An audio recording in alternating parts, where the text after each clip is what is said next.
Şimdi kapat gözlerini.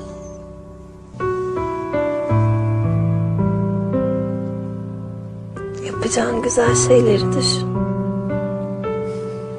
Beni unut demeyeceğim. Çünkü ben seni unutamazdım. Ama sakın hayata küsme.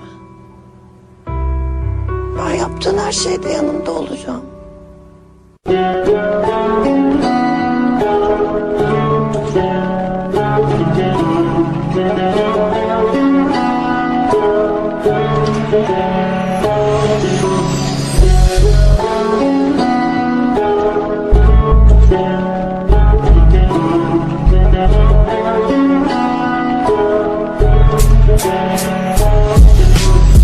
Bu sene yazdığım son satırlardı, kurtulursan nihayet istediğin oldu, senden el çekirəm.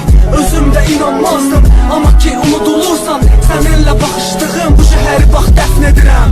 Ne kadar üzülsem de tapmadım ki başka elaç, yanımda olmadın ki sənə duyanda mən ehtiyac. Köməyə gəlmədin, tək qaldım sonlarda, gedənlər də geri dönmür, ümidi üzdüm yollardan. Daha hiçbir rapimde gizli olmayacak adın. Bunu mən istemezdim ama hayat mecbur edir.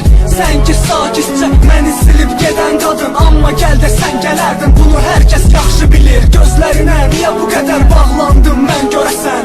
Düzü hiç istemezdim beni bu halda sen görəsən. Ellerimiz yad ellerde bize karşı hayat döndü, seni seven bir bende vardısa bil ki bugün öldü. Unuttum de bilge gezerdi el ele kişeleri. Sana göre gözyaşları akıttım ben nice geceleri. Yanında olmasan da unutma, ara bir sav ya da.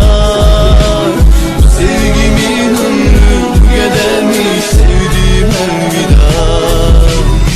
Çiziram özüme artık sensiz yeni bir yol. İnanmak isterdim ki dolacak senin yerin. Bugünden sonra yoxam, özündən muğayat ol. Bakının qışı sert olur, əynini də qalın giyin. Bu sevgi əvvəldən mənə onsuz yasaq idi. Sən gecələr şirin yuxuda mən ağlardım, oyaq idim. De necə uzaq bilim, qəlbimdə izin varsa səni soranlara getməyim, hələ də sevir yalan dedim. Qoy indi mən də gedim, qaldığım hər gün soluram. Şəkillərinə baxan zaman içmədən sərxoş oluram. Və nə qədər istəsəm belə boynuna sarılmağı, bilirəm imkansız bu, nə deyim yüküm ağır. Şikayət etmirəm ki sənə yatımda sirli səhifə, sadəcə qara bəxtim, itirdim səni səhvən. Sonrasında həsrətinlə müharibədə mən yenildim. Nə bilim bəlkə də sən mənə layiq deyildin. Unuttum de bilge gezerdi